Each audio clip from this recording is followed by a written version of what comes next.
మేము అధికారంలోకి వస్తే స్థానిక సంస్థల ఎన్నికలలో తమిళనాడు తరహాలో 68% రిజర్వేషన్లు కల్పిస్తామని హామీ ఇచ్చి అధికారంలోకి వచ్చిన తర్వాత 2019లో జరిగిన స్థానిక సంస్థల ఎన్నికల్లో 34% రిజర్వేషన్ నుంచి 22.7% తగ్గించి 18% అమలు చేసినందుకు 2023 నవంబర్ 30 జరిగిన తెలంగాణ అసెంబ్లీ ఎన్నికల్లో బీఆర్ఎస్ ప్రభుత్వం ఓడిపోయింది. మేము అధికారంలోకి వస్తే బీసీ కులాల గణన చేపడతాం. బీసీలకు స్థానిక సంస్థల ఎన్నికల్లో 42% రిజర్వేషన్లు కల్పిస్తాం. బీసీ సప్లాన్ ఏర్పాటు చేస్తాం. సాధారణ బడ్జెట్తో పాటు బీసీలకు బీసీ సప్లాన్ ఏర్పాటు చేసి ప్రతి వార్షిక బడ్జెట్లో 20,000 కోట్ల బడ్జెట్ కేటాయిస్తాం. 5 సంవత్సరాలలో బీసీల సమగ్ర అభివృద్ధికి అదనంగా 1,00,000 కోట్ల బడ్జెట్ కేటాయిస్తాం. బీసీ కులాలకు ఫెడరేషన్లు ఏర్పాటు చేస్తాం.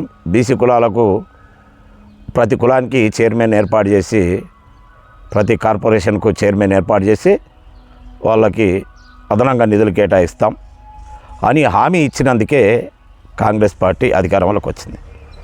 తీరా అధికారంలోకి వచ్చిన తర్వాత 6 నెలలలోపు సమగ్ర కులగణన చేస్తున్న ముఖ్యమంత్రి సంవత్సరం దాటిన తర్వాత మొదలెట్టి జనాభా లెక్కల్లో తప్పుల తడకగా చూపించి బీసీలను ఉద్దేశపూర్వకంగానే జనాభా సంఖ్య తక్కువగా చూపించిండు. మళ్ళీ ఓ కొత్త పాట పాడుతూ ఉన్నాడు. మరి కేంద్రం కనుక రాజ్యాంగ సవరణ చేయకుంటే స్థానిక సంస్థల ఎన్నికల్లో మా పార్టీ తరఫున మేము ఇస్తాం, బీజేపీ ఇస్తుందా మరి బీఆర్ఎస్ పార్టీ ఇస్తుందా మేము డిమాండ్ చేస్తున్నామని అసెంబ్లీ సాక్షిగా ముఖ్యమంత్రి గారు ప్రకటించారు. ముఖ్యమంత్రి గారు మీ కపట నాటకం యావత్ తెలంగాణ రాష్ట్రంలోనే బీసీలందరికీ తెలుసు. మీ నుంచి తెలంగాణ రాష్ట్రంలో కాంగ్రెస్ పార్టీ అధికారంలోకి రాలేదు. రాహుల్ గాంధీ గారు స్పష్టంగా బీసీలకు స్థానిక సంస్థల ఎన్నికల్లో 42% రిజర్వేషన్లు చేస్తాం అన్నందుకే అధికారం కట్టబెట్టినాం. కాంగ్రెస్ పార్టీలో మీరు ఒక తునక మాత్రమే, మీరే కాంగ్రెస్ పార్టీ కాదు. ఎస్సీ ఎస్టీ బీసీలకు 50% రిజర్వేషన్లు దాటకూడదని 50% రిజర్వేషన్ సీలింగ్ విధానం ఉన్న సంగతి కనీస రాజకీయ అవగాహన ఉన్న గ్రామీణ స్థాయి పౌరులకు కూడా తెలుసు. ముఖ్యమంత్రి రేవంత్ రెడ్డి గారికి కూడా తెలియదని నేను అనుకుంటలేదు, ఆయనకు తెలుసు. ఇలాగ ఆయన అధికారంలోకి రావాలన్న ఉద్దేశంతోనే అలవిగా హామీలు ఇచ్చారు. ఆ తీరా అధికారంలోకి వచ్చినాక దీనికి 42% రిజర్వేషన్లు కల్పించాలంటే రాజ్యాంగ సవరణ చేయాల్సి ఉంటుంది.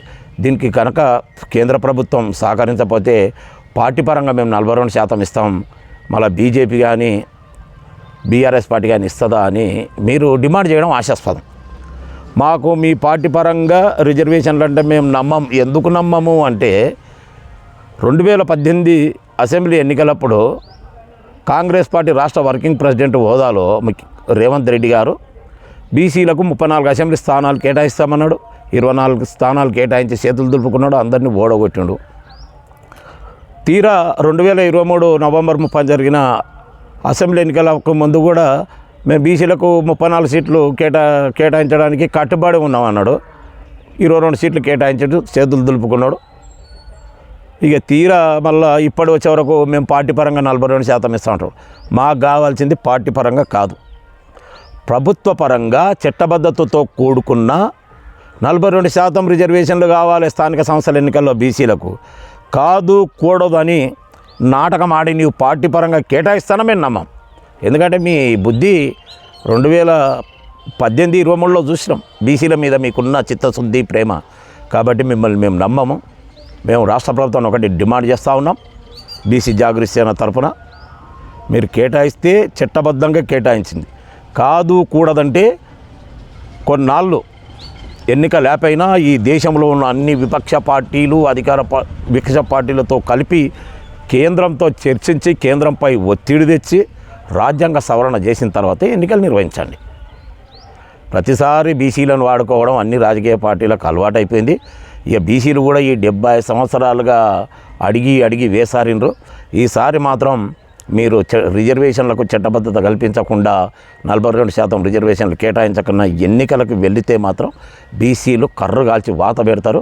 కాంగ్రెస్ పార్టీకి సంబంధించిన స్థానిక సంస్థల ఎన్నికలు ఏ అభ్యర్థి కూడా డిపాజిట్ దక్కకుండా బీసీలు రాజకీయ సమాజ్ చేస్తారు. ఇది మాత్రం పక్క ఖాయం.